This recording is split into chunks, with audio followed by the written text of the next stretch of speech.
नमस्कार, सैम्पली spiritual journey में आप सबका स्वागत है। चलिए देखते हैं भगवान श्री कृष्ण जी का संदेश आप सबके लिए। ये टाइमलेस और जनरल रीडिंग है, एक गाइडेंस की रीडिंग होती है। तो अगर आपको गाइडेंस चाहिए तो आप रीडिंग जरूर देखिए। मैसेज अपनी सिचुएशन के अनुसार ही लीजिएगा, ठीक है, क्योंकि ये जनरल रीडिंग है। तो जो मैसेज आपको लगे कि आपके लिए है वही मैसेज लीजिएगा। 3 of cups,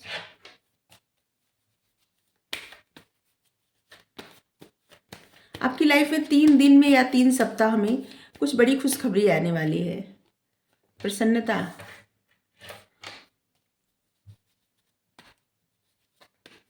page of source,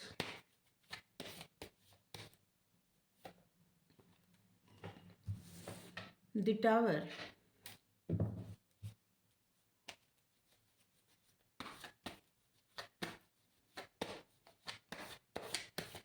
अभी हम बता रहे हैं कि वो कार्ड आया है टावर का।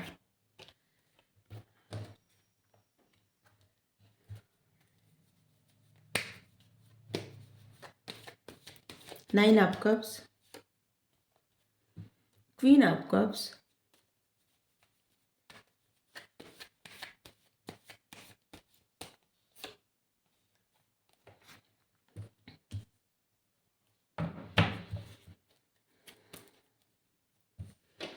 प्रेजेंट टाइम में ना ऐसे लग रहा है कि आप किसी चीज़ को संभाल नहीं पा रहे हैं, किसी सिचुएशन को संभाल नहीं पा रहे हैं, या कुछ सोचने का प्रयत्न कर रहे हैं, आपको उसका कोई सोल्यूशन नहीं मिल रहा है। ऐसे लग रहा है कुछ सोचने का प्रयत्न कर रहे हैं और आपको उस आपके मन में एक प्रश्न है, उसका आंसर नहीं मिल रहा है, या किसी चीज़ पे आप विश्वास करने का प्रयत्न कर रहे हैं लेकिन विश्वास हो नहीं रहा है। मतलब जगल करने का कार्ड आया है यहाँ पे। आपके लिए मैसेज ये है कि आपकी बहुत सारी ऐसी इच्छा है, छोटी बड़ी, जो पूरी हो रही। बहुत सारे लोगों की इच्छा पूरी हो रही है, ठीक है। कुछ आपकी विश थी जो पूरी हो रही है, किसी तरह की सफलता, छोटी बड़ी, किसी को बड़ी सफलता मिल रही होगी, किसी को छोटी छोटी खुशियाँ और छोटी छोटी सफलता मिल रही है। लेकिन आप उन सफलता की खुशियाँ मनाने के बजाय आप उन चीज़ों पे ज़्यादा ध्यान दे रहे हैं जहाँ पे सब कुछ ख़त्म हो गया, सब कुछ तहस-नहस हो गया है, या जो कुछ घटनाएँ आपकी लाइफ में थी और अभी नहीं है, ख़त्म हो गई, ठीक है। कुछ ऐसा, ऐसी सिचुएशन, कुछ ऐसा कुछ कि जिसकी वजह से आप काफ़ी हर्ट हुए थे, काफ़ी परेशान हुए थे, बहुत सारी चीज़ें या कुछ रिश्ते आपकी लाइफ से चले गए। आप उन चीज़ों पे ज़्यादा मतलब सोच के उन चीज़ों को आप शोक मना रहे हैं, दुखी हो रहे हैं, परेशान हो रहे हैं और अपने आप को एकदम अकेले कर लिए हैं, जबकि आपकी बहुत सारी इच्छाएँ पूरी हो रही हैं। मतलब किसी की कुछ, किसी की कुछ, छोटी खुशी, बड़ी खुशी, कुछ भी हो रहा है, उसके लिए आप ना तो दोस्तों से मिल रहे हैं, ना तो आप जश्न मना रहे हैं, ना खुशी मना रहे हैं। कोई आपको अगर बुलाता भी है तो आपका जाने की इच्छा नहीं करती। किसी फंक्शन में, किसी शादी में, किसी मतलब कहीं भी आपकी इच्छा नहीं कर रही जाने की। लोगों से आप बहुत दूर हो गए हैं। अगर आप लोगों से जुड़ने का भी प्रयास करते हैं तो आपका मन नहीं मानता। अपने आप को आप अकेला महसूस करने लगते हैं, चाहे कितने भी लोग हों। तो आपको ये कहा जा रहा है कि जो चीज़ें आपकी लाइफ में है, चाहे वो कुछ भी हो, उसको शुक्र मनाने के बजाय जो चीज़ें नहीं है उसके लिए आप दुखी क्यों होते हैं या क्यों होती हैं। आपको खुशियाँ मनाने चाहिए कि आपके पास अभी प्रेजेंट टाइम में कुछ भी है, उसके लिए शुक्रगुजार होना चाहिए, खुशियाँ मनाना चाहिए।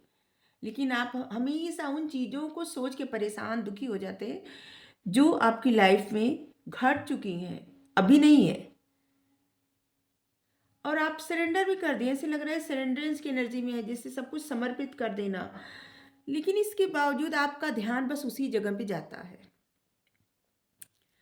और कुछ लोगों के लिए एक मैसेज और आया है कि आपकी लाइफ से बहुत सारी चीज़ें ऐसी थी ना जो आपको एक जख्म, एक दर्द दे गई, एक दुख, मतलब था, एक परिस्थिति थी जो गुजर गई, चली गई, हट गई। तो इसके बाद आप अपने ऊपर क्या काम किए, आपने सब कुछ सरेंडर कर दिया भगवान पे, यूनिवर्स पे, आप जिनको भी मानते हैं उन पे सरेंडर कर दिया। और अब आपकी लाइफ में ऐसी सिचुएशन आने वाली है जहाँ पे आप बहुत शुक्रगुजार होंगे, आपकी बहुत सारी इच्छाएं पूरी होंगी। और आप ग्रेटिट्यूड सेंड करना अभी से स्टार्ट कर दीजिए। आपकी लाइफ में बहुत कुछ ऐसा आने वाला है जिसके लिए आप बहुत शुक्रगुजार हो जाएंगे, ठीक है। कोई एक पर्सन आपकी लाइफ में है जो आप पे बहुत नज़र रखता है या रखती हैं, बहुत आपको छुप-छुप के देखते हैं, आपके बारे में सोचते हैं और आपसे बात करने का जैसे प्रयास करना। कोई है ऐसा इंसान जो आपसे बात करने का प्रयास कर रहा है लेकिन आप नहीं देख रहे हैं। आप उधर देख ही नहीं रहे हैं, आपका ध्यान बस अपनी प्रॉब्लम पे है, अपनी नेगेटिविटी पे है, ठीक है? आपने ऐसे लग रहा है कि आपकी लाइफ में बहुत कुछ ऐसा हो गया जैसे आपकी अच्छी फैमिली है, ठीक है? कुछ लोगों को ऐसा जैसे बहुत अच्छी फैमिली है, फाइनेंस भी अच्छा है, आपको जैसे अवार्ड रिवार्ड भी मिल रहा है या मिला है। आप इस कार्ड को देख सकते हैं, जैसे रानी महारानी है कोई, ये आप मेल है चाहे फीमेल है, ये सभी के लिए कार्ड है, ठीक है?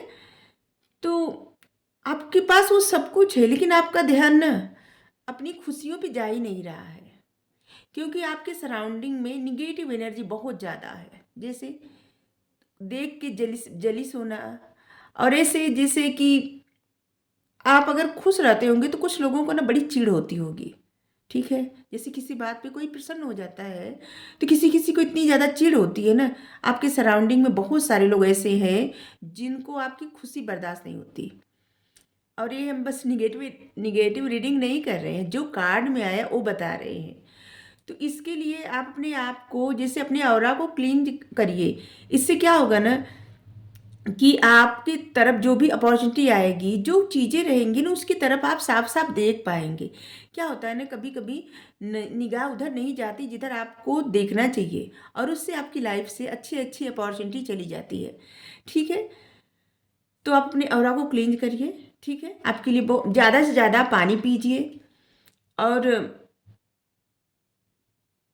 धूप, कपूर ये सब जला के क्या है ना अपने ऑरा को, जैसे भगवान का अगर आप आरती करते हैं, पूजा रोज़ करते हैं, तो आपका ऑरा वैसे भी क्लींज हो जाता है, ठीक है? जो लोग नहीं करते, जैसे कुछ लोग नहीं कर पाते या नहीं करते किसी वजह से, या नहीं मानते, उन मतलब उनको कुछ और मतलब अलग मान्यता है उनकी, तो आपको अपने लिए स्वयं मतलब जैसे होता है सेज, सेज का पत्ता होता है ना, उसको जला के अपने ऑरा को क्लींज करिए, धूप बत्ती जला के अपने ऑरा को क्लींज करिए, कपूर जला जला के अपने ऑरा को क्लींज करिए, आपके लिए बहुत अच्छा रहेगा। आप चाहें तो संडे को या फिर ट्यूसडे को आप थोड़ा-सा राई ले लीजिए और लाल मिर्च, ठीक है? और हाँ, ला राई और लाल मिर्च ऐसे अपने ऊपर 7 बार करके, ये बहुत पहले की बात बता रहे हैं, हमारी दादी-वादी बताती थी। ऐसे सबको बताती कि नज़र लग गया है या कुछ ऐसे करके आग में डाल देती थी। तो बस यही करिए, ठीक है? इससे ना क्या होता है कि इंसान चाहे ना चाहे नेगेटिव एनर्जी पीछा नहीं छोड़ती है, और ख़ास करके नज़र जो रहती है, ऐसी नज़र कि जैसे आप खुश हों तो किसी को अच्छा ना लगे, या आपको कोई सफलता मिल गई तो कोई अंदर ही अंदर जैसे कुढ़ गया, तो ऐसे क्या होता है नेगेटिव एनर्जी घेर लेती है, ठीक है? और ऐसे लग रहा है, आप जे देख सकते हैं यहाँ पे कितना ब्लैक ब्लैक है, यहाँ पे भी और यहाँ पे भी। आपको सब कुछ आप सब कुछ सरेंडर कर दिए, इसके बावजूद कुछ नेगेटिव एनर्जी है जो आपको बहुत परेशान करती है, और इसके लिए आपको खुद का ख्याल रखना चाहिए, ठीक है? आप चाहे तो अपने घर में, पूरे घर में धूप बत्ती जला के दिखाइए, सेज का पत्ता जला के दिखाइए, या फिर कर्पूर जला के दिखाइए, ठीक है? आप सबके लिए जो गाइडेंस आता जाता है हम बताते जाते हैं, जिनको फॉलो करना है तो आप अगर विश्वास करते हैं तो फॉलो कर सकते हैं, अगर नहीं करेंगे तो फिर हम क्या कर सकते हैं।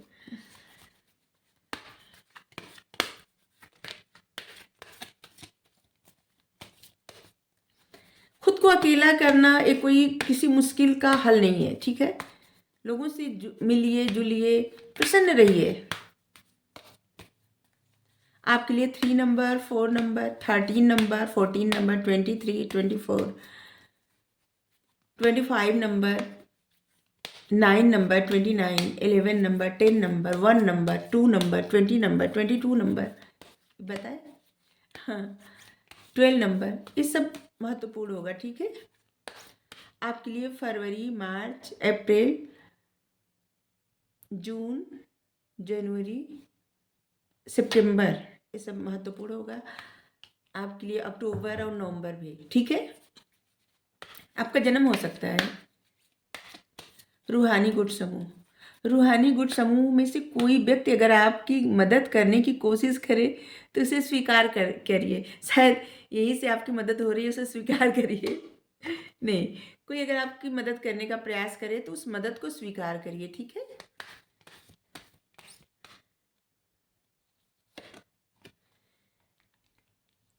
देखिए, जीवन में गिराने की कोशिश तो सब लोग करते हैं, लेकिन आपको उठाने की कोशिश बहुत कम लोग करेंगे।